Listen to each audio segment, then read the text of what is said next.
Filipenses capítulo 2, do versículo 19 ao versículo 30, o apóstolo Paulo ele vai mostrar que ele tinha planos para reencontrar com os irmãos. Paulo tinha esperanças de enviar Timóteo dentro de pouco tempo, com as notícias, da decisão da corte. Então ele mesmo ir o mais cedo possível. Enquanto isso não acontecesse, ele enviaria Epafrodito de volta, mensageiro deles, a Paulo em sua angústia, para aliviar a preocupação dos filipenses e para restaurar a alegria deles.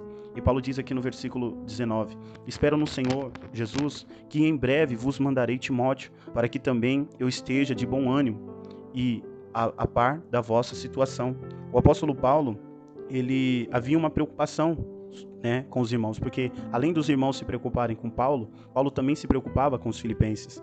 Mas Paulo, a esperança dele estava no Senhor. Ele acreditava que em breve ele veria os irmãos de Filipe. E ele deixa isso bem claro através dessa carta que ele escreve a eles. E ele diz aqui que ele enviaria Timóteo, para levar até mesmo notícias de Paulo para os irmãos. E ele diz no versículo 20: Porque a ninguém tenho de tão igual sentimento que, sinceramente, cuide de vosso estado. Quer dizer, aqui Paulo ele mostra que Timóteo ele tinha o mesmo coração, o mesmo propósito que Paulo.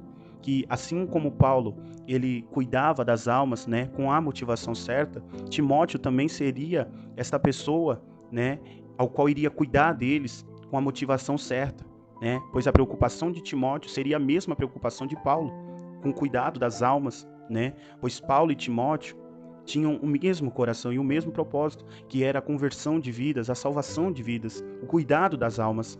E isso é muito lindo. Você vê o pastor Paulo, com o seu discípulo Timóteo, gerando o mesmo coração e o mesmo propósito através do seu discipulado. E Paulo enviaria Timóteo. E Paulo começa a falar a respeito de quem era Timóteo. Que Timóteo era aquela pessoa que tem o mesmo coração, tem o mesmo propósito de Paulo, que é cuidar das almas, mas com a motivação certa. E ele diz no versículo 21, porque todos buscam o que é seu e não o que é de Cristo, Jesus. Timóteo, ele buscava as coisas que são de Cristo.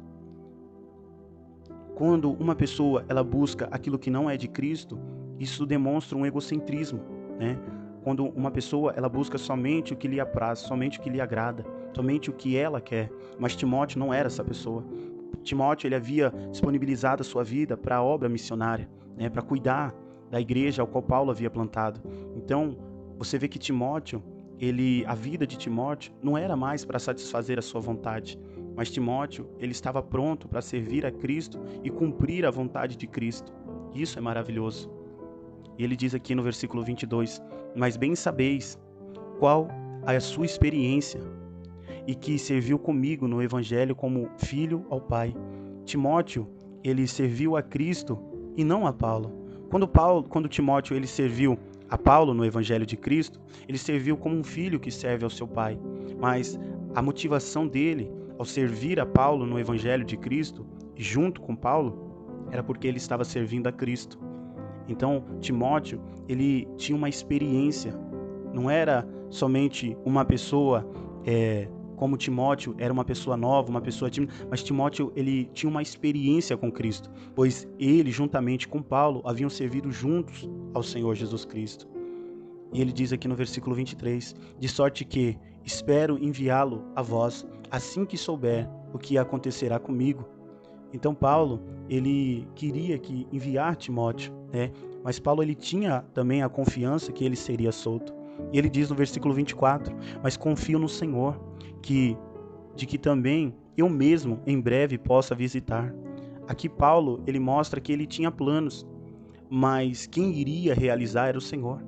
Paulo mostra algo maravilhoso, que o homem, ele pode fazer planos, como diz lá em Provérbios 16, do homem são as preparações, mas quem realiza, quem dá a última palavra é o Senhor. E Paulo sabia que a vida dele estava nas mãos do Senhor, que era Jesus que governava a vida dele e os acontecimentos da vida dele.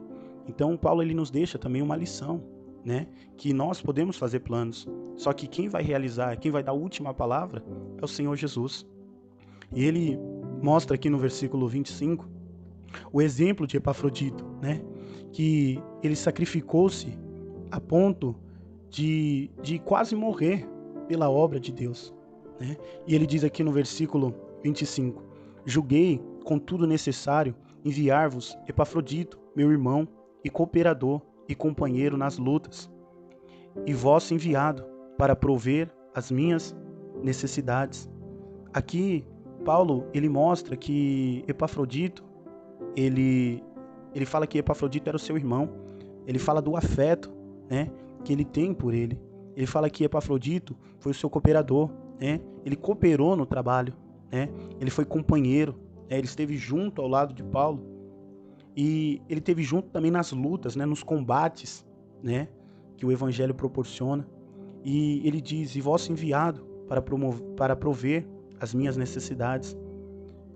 Então, aqui Paulo mostra que Epafrodito, ele serviu a Paulo, né, nas suas necessidades, com a oferta que a igreja, né, deu a Epafrodito para poder enviar a Paulo, né, para suprir as suas necessidades. E Paulo mostra que a maneira de Epafrodito servir é um culto a Deus, porque o culto é aquilo que você faz para servir alguém. Toda vez que você está servindo alguém, você está fazendo um culto, você está prestando um culto. Isso é maravilhoso. E ele diz aqui no versículo 26, visto que tinha muita saudade de todos vós, e estava muito angustiado de que tivesseis ouvido que ele estivera doente.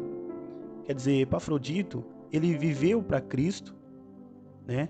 E para o outro, porque ele serviu não só a Cristo, mas ele também serviu a Paulo, ele serviu a algumas pessoas, né? Então, mas mesmo assim ele ficou doente, né? Mesmo ele fazendo a vontade de Deus, mesmo ele cumprindo o seu ministério, né? Ele não ficou livre da enfermidade. Aqui, Paulo mostra algo muito importante, né? Que mesmo Epafrodito fazendo e vivendo a vontade de Deus na sua vida, né? Mesmo ele servindo a Cristo e servindo o seu próximo, isso não livrou ele até mesmo de ficar doente, né? Então, Deus ele mostra para nós que mesmo aqueles que servem a Deus com a sua fidelidade, com a sua entrega completa, né? Eles não estão livres de ficarem doentes, né? E ele diz aqui no versículo 27, de fato, ele esteve doente e quase à morte, mas Deus se apiedou dele, e não somente dele, mas também de mim, para que eu não tivesse tristeza sobre tristeza. Aqui Paulo ele mostra que Epafrodito, ele quase morreu, ele esteve doente e ele quase morreu, né? Isso prova que Deus restaurou, né, a saúde de Epafrodito e que o livrou da morte, né? Aqui Paulo, ele mostra para nós que a nossa fé, ela não anula a nossa humanidade, né? Paulo, eu creio que deve ter até mesmo orado por Epafrodito, mas nós sabemos que tudo está no controle e no governo do Senhor, né?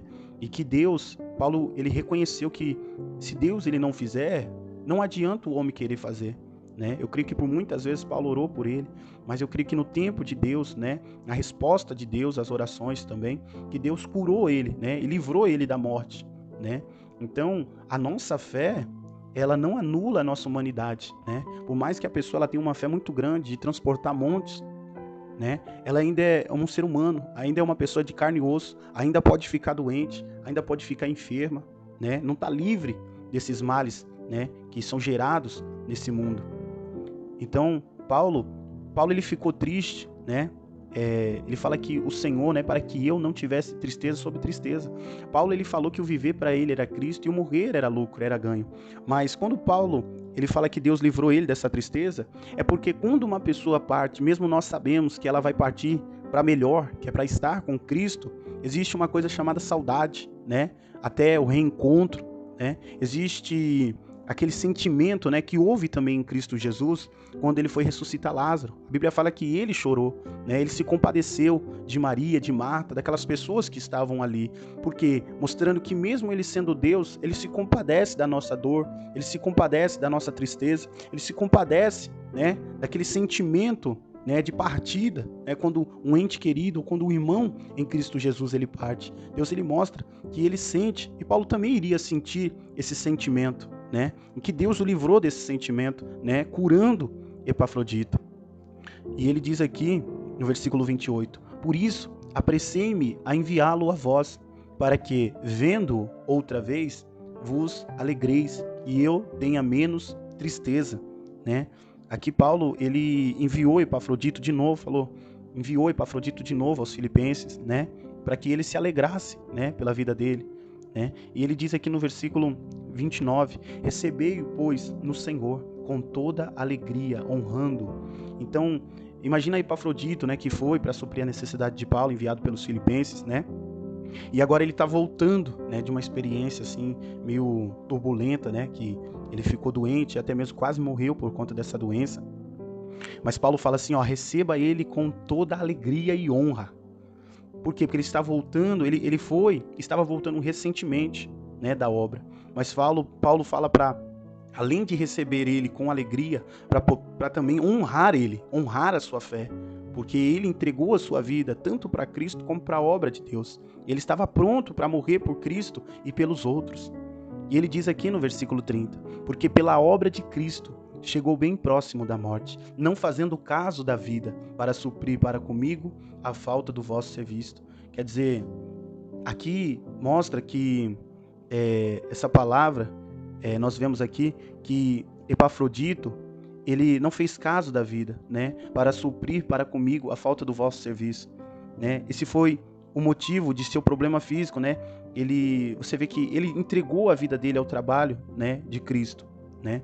E aqui Paulo ele fala, como disse no versículo 29, para poder honrar esse homem, né? E ele diz o porquê no versículo 30, porque pela obra de Cristo chegou bem próximo da morte, não fazendo caso da sua vida. Quer dizer, ele pegou a sua vida e entregou ela para o serviço de Cristo.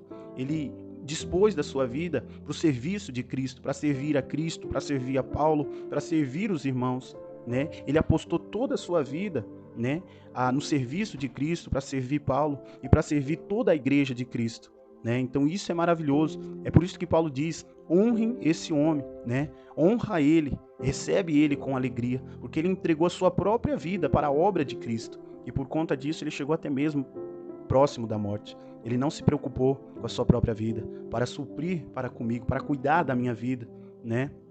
Isso é maravilhoso, né? Que Deus ele venha levantar homens e mulheres como Epafrodito, que entreguem a sua vida a Cristo e a obra de Cristo, né?